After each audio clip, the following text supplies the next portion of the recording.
Alors, nous avons vu, lors du message précédent, comment les 5 premières plaies d'Égypte sont devenues des événements bien actuels.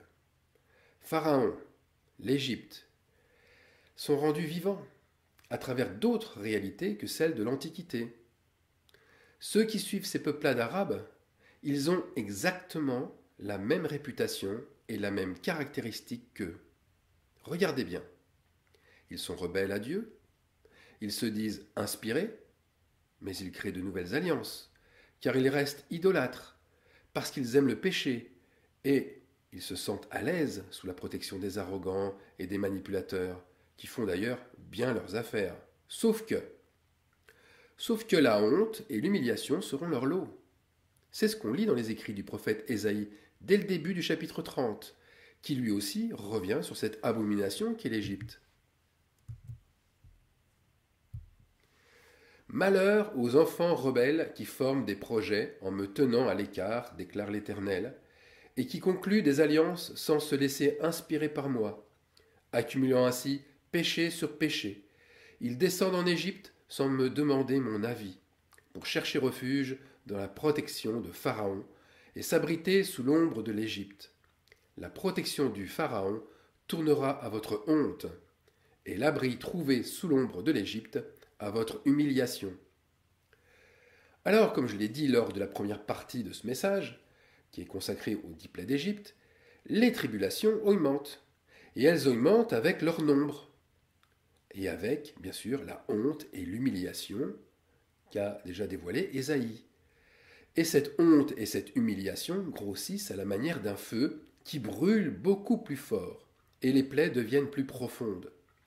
Ce qui nous amène à la 6e plaie, les ulcères purulents. Il s'en fera des ulcères bourgeonnants en pustules, tant sur les hommes que sur les bêtes, dans tout le pays d'Égypte. Les magiciens ne purent paraître devant Dieu, car eux aussi étaient couverts d'éruptions comme tous les Égyptiens. Ça c'est Exode 9, 9 à 11. Alors l'épidémie. L'épidémie a gagné la majeure partie de la population. Nous avons affaire, pas à une maladie bénigne, mais une maladie grave, généralisée, et en plus, elle se voit. Les pustules qui bourgeonnent font que le mal se constate à l'œil nu. Il est spectaculaire, il est repoussant comme la lèpre l'était autrefois. Alors aujourd'hui, que représentent les ulcères? Est-ce que ce sont toujours la lèpre? Les ulcères, nous les connaissons, mais c'est sous une forme différente. Ce sont des maladies cancéreuses ou des maladies auto-immunes. Ces maladies qui font des ulcères, des trous en fait dans l'organisme, sont malheureusement amplifiées par les remèdes, puisque nous assistons à un acte chirurgical qui retranche la partie cancéreuse. On fait l'ablation du sein chez la femme, ou alors il y a aussi le cas de la chimiothérapie, qui brûle les cellules malades, mais aussi celles qui sont encore vivantes. Et tout ça, ça crée aussi des crevasses dans la peau, des trous. Ces traumatismes sont vécus comme des pustules. On ose en parler. Elles sont honteuses tellement elles avilient. Et elles défigurent. Elles impressionnent à la vue de l'état physique dégradé de la personne. L'épidémie touche tout le monde, même les animaux.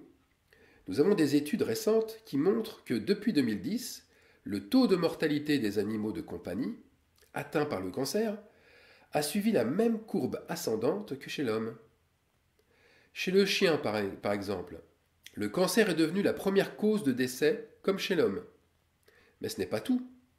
Le cancer touche aussi ceux qui font profession de guérir les autres par leur pouvoir surnaturel de guérison. Sorciers, rebouteux, magnétiseurs, même les chrétiens guérisseurs. Regardez autour de vous, vous serez étonnés du nombre. Ces maladies dégénératives, elles dévoilent alors la pauvreté extérieure comme intérieure de ces malades. Et cette pauvreté est à ce point visible qu'ils n'osent même plus se présenter devant les autres. Tellement ils se sentent honteux et diminués par la maladie. Alors nous avons maintenant la 7e plaie, la grêle. Je m'en vais faire pleuvoir demain, à cette même heure, une grosse grêle, à laquelle il n'y en a point eu de semblable en Égypte, depuis le jour qu'elle a été fondée, jusqu'à maintenant. Alors c'est devenu presque banal. C'est une banalité sur nos écrans, les inondations, les torrents de boue qui provoquent des glissements de terrain, les maisons détruites par les rivières en crue, les cataclysmes climatiques liés aux ouragans et aux cyclones. Mais toutes ces catastrophes ravagent la planète. Pourtant, nous n'avons pas affaire à une extermination de masse, mais plutôt à un avertissement, puisque comme le dit le texte d'Exode, ceux qui se mettent à l'abri, troupeaux comme humains, seront préservés. La grêle, elle est impressionnante ici. Rappelez-vous le déluge de grêle qui est venu de l'Arctique, celui qui s'est abattu pendant seulement une demi-heure sur la ville de Rome. C'était il n'y a pas longtemps, c'était le 21 octobre 2018, à peine un mois.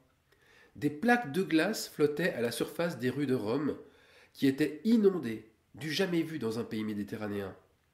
La grêle ici, elle était plus qu'un symbole.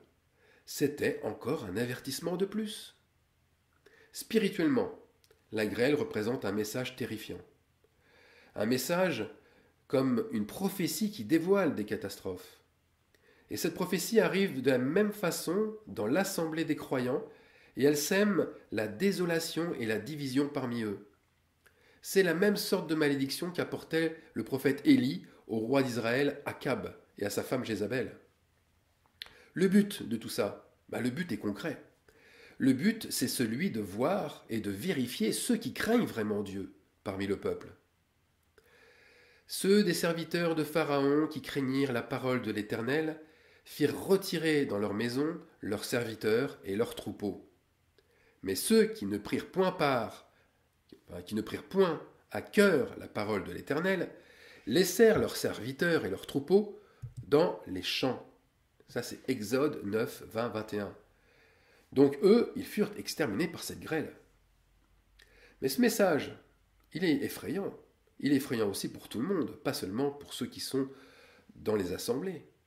C'est un drame épouvantable qui s'est produit en France. Il n'y a pas si longtemps que ça, c'était le 13 novembre 2015. Ça fait presque 3 ans, jour pour jour. Rappelez-vous l'attaque de terroristes djihadistes qui a occasionné plus de 130 morts. Rappelez-vous les journées suivantes, comment elles ont été. Noires. Le deuil, l'insécurité, la peur. Oui, parlons de la peur. La peur et cette noirceur a étouffé et compromis le commerce, les sorties, les envies de fête, la joie. Mais ce n'est pas tout. Ce n'est pas tout. La grêle, c'est aussi d'autres mauvaises nouvelles catastrophiques. Des mauvaises nouvelles qui continuent à ternir le sombre paysage des nations.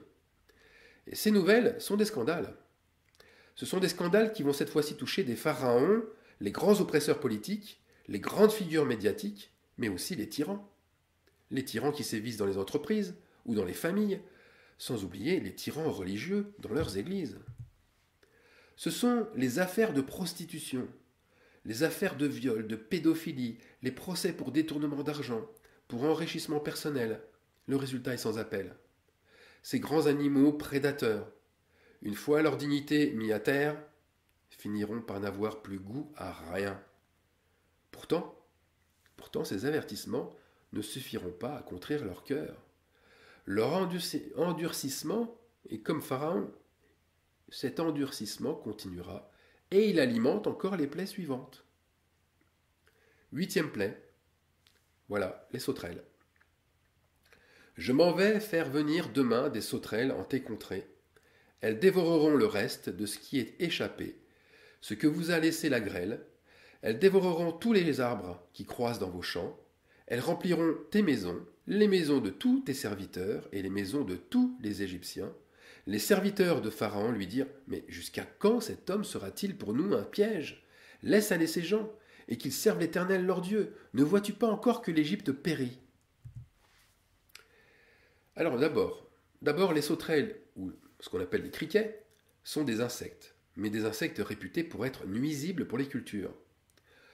En grande quantité, les sauterelles détruisent, et elles détruisent complètement les champs de céréales. À titre d'exemple, il y a 2 ans, l'Argentine a connu sa pire invasion de criquets. Et pas depuis 2-3 ans, depuis 60 ans. Ce fléau national avait détruit plus de 700 000 hectares. Je ne sais pas si vous imaginez, 700 000 hectares, c'est à peu près la superficie d'une ville comme New York. Alors après la grêle et les scandales, eh bien ces sauterelles s'attaquent cette fois-ci aux ressources principales des agriculteurs, les champs, les cultures, et de nos jours, qui représente ce patrimoine? Eh bien ce sont les grands groupes céréaliers qui sont touchés en priorité. Les lobbyistes céréaliers, les éleveurs d'animaux aussi, qui connaissent alors une perte considérable de leurs matières premières, mais aussi de leurs moyens de financement. Les scandales divers, à partir des pesticides, de la maltraitance des animaux, sont ces sauterelles. Plus encore, ces sauterelles, nous dit le livre d'Exode, eh bien ces sauterelles rentrent jusque dans les maisons. Elles dévorent aussi la nourriture des gens qui ne savent plus quoi manger de sain alors. Mais ceux qui détruisent et tuent pour augmenter leurs gains seront attaqués par leurs propres armes. Ce qui veut dire que les lobbyistes, en tout genre, comme les dirigeants d'église, eh bien, ils sont dévorés par ce fléau. Quel fléau? Les sauterelles. Les sauterelles dévoreront tous les arbres qui croissent dans vos champs. C'est ce qu'on vient de lire. Les arbres renvoient aux hommes, et aux femmes bien sûr, mais qui sont bien plantés, enracinés dans leur lobby et dans leur prospérité. Les arbres font penser aux dirigeants religieux qui se sont glorifiés honteusement en profitant de l'argent de leurs fidèles, comme des moutons qu'ils ont tondus et qui ont fait leur fonds de commerce. N'oublions pas. Il faut souligner quand même la lassitude extrême des suiveurs de l'ennemi, les serviteurs de Pharaon, qui veulent abdiquer et arrêter le combat. C'est ce qu'ils demandent à Pharaon. Mais laisse-les partir. Eh bien, certains politiques, là je pense à Nicolas Hulot par exemple, certains économistes ou religieux, sont à bout et découragés. Où s'arrêteront-ils?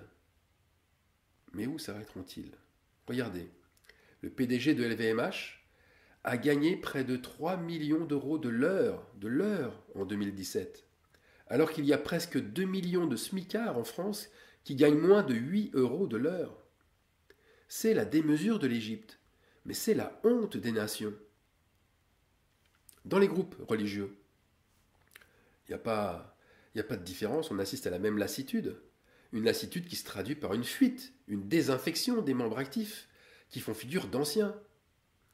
Écœurés aussi, par tant d'injustice, ils deviendront des dissidents.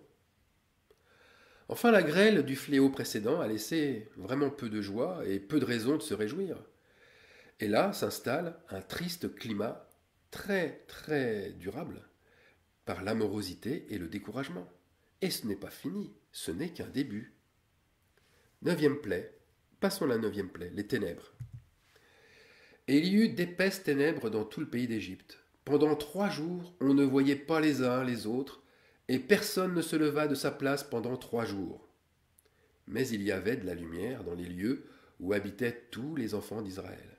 Exode, chapitre 10, verset 22. Alors permettez-moi une pause. Permettez-moi une pause avant de commencer, car il s'est passé quelque chose d'inattendu pour moi, et qui est venu confirmer cette plaie, justement.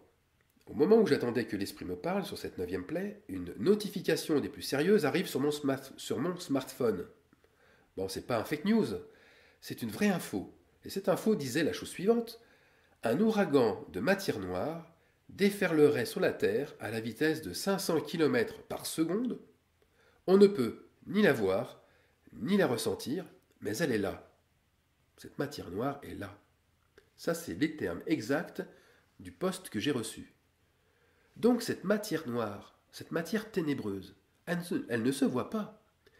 Ça veut dire que c'est une information qui encore confirme que c'est spirituellement que les ténèbres agissent sur l'homme. Que nous montre Exode 10, 22? Eh bien que pendant 3 jours, les gens s'isolent. Voilà leur matière noire. Voilà leurs ténèbres. Ils ne communiquent plus. Ils ne vont plus les uns avec les autres. Ils se cachent comme s'ils voulaient échapper à un affrontement, comme si les autres du dehors étaient devenus leurs ennemis. Chacun reste cloîtré chez soi, et les rencontres restent rares et brèves. En fait, tout le monde ici se méfie de tout le monde. Chacun est devenu l'ennemi de l'autre. Alors ce même jour, j'ai vu s'affronter, à la télévision ou dans la rue, des manifestants, gilets jaunes, et ceux qui, refusant cette action de mécontentement, forçaient leur barrage. Voilà la relation qui s'installe dans les ténèbres. Alors comment l'appeler? Une hostilité? Une forme de haine généralisée? Une guerre où l'on se sent agressé par l'autre et où on agresse celui qui a l'apparence de l'agresseur? Eh bien, c'est à n'en pas douter une espèce d'état d'esprit paranoïaque. Un esprit prêt à l'insurrection, à la guérilla. C'est encore ce que représente cette matière noire. Donc peu de personnes osent sortir. C'est une xénophobie généralisée à tous les niveaux. On se méfie des migrants, on se méfie des sans-abri, on se méfie des chômeurs, mais aussi de la police, des musulmans. Alors oui, les musulmans assimilés aux terroristes, les sionistes bourgeois. Alors ça, c'est l'oligarchie diabolique. On assimile les bourgeois et les sionistes à l'oligarchie diabolique. On se méfie aussi des riches, des pauvres. On se méfie du gouvernement, des journalistes, des vieux, des jeunes. En fait, chacun passe pour être l'étranger de l'autre. Les projets sont éteints, comme les regards, et les prières sont sans réponse. Le chiffre 3, des 3 jours de ténèbres, eh bien, il indique un temps d'accomplissement parfait. Les ténèbres joueront parfaitement leur rôle pendant ce temps. Mais quel rôle? Eh bien, un rôle d'inquiétude et de suspicion. C'est l'angoisse avec un grand A. Comment le sait-on? Parce que Jonas, dans le ventre du poisson, quand il était dans ce ventre donc en enfer, est resté 3 jours et 3 nuits pour accomplir jusqu'au bout son temps de détresse, et qu'il est revenu à la vie après seulement. Par contre, on a vraiment un éclairage différent avec ceux de la lumière, qui échappent aux ténèbres.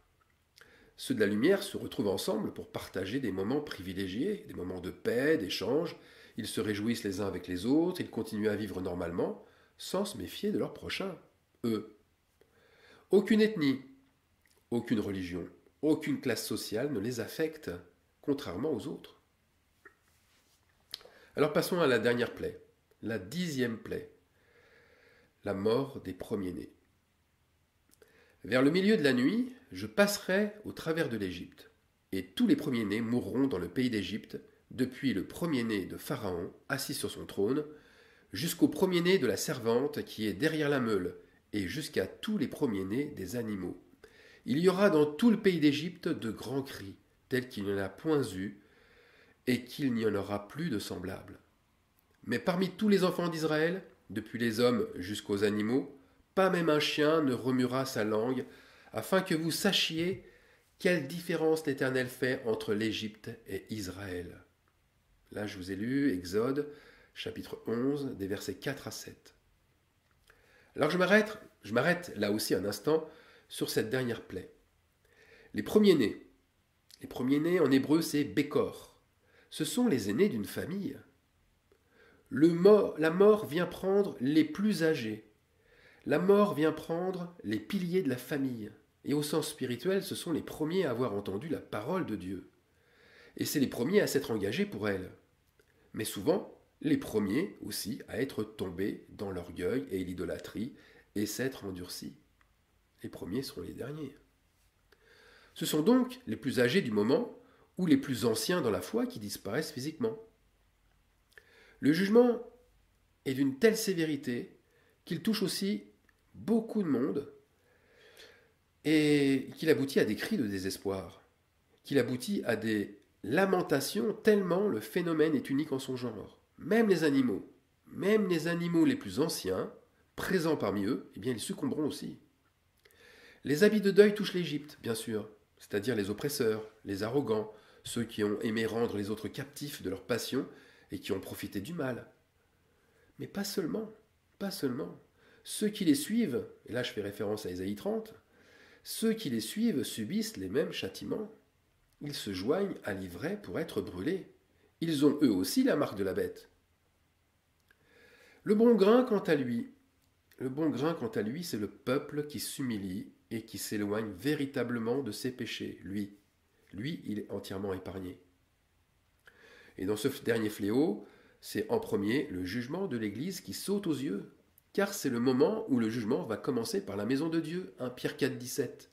Et ce jugement n'est pas injuste, puisqu'il tombe sur des êtres qui ont beaucoup reçu, mais qui ont dilapidé le trésor de Dieu. Aussi bien le trésor spirituel là c'est le Saint-Esprit, que le trésor physique, ce sont les croyants, et que l'or et l'argent, et là c'est le trésor matériel. Les 3 trésors ont été dilapidés. Le jugement d'Ananias et Saphira sera alors rétabli. Comment? Eh bien par la mort subite. La mort subite de ceux qui auront comploté ensemble, je dis bien ensemble, contre le Saint-Esprit, et qui seront confrontés à la vérité de leurs actes cachés. Ananias signifie en grec « celui à qui l'Éternel a donné gracieusement ». Et Saphira annonce elle aussi qu'elle est sous la révélation. Saphira, c'est le saphir.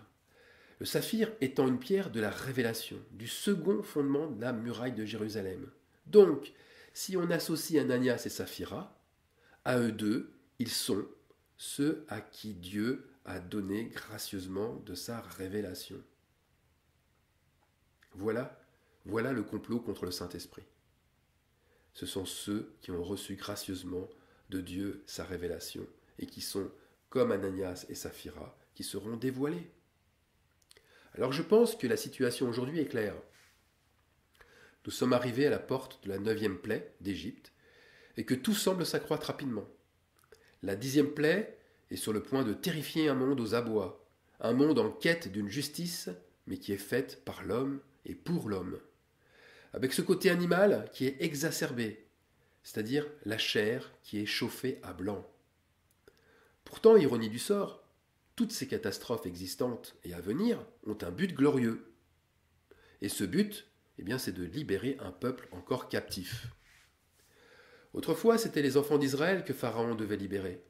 Et aujourd'hui, qui doit être libéré?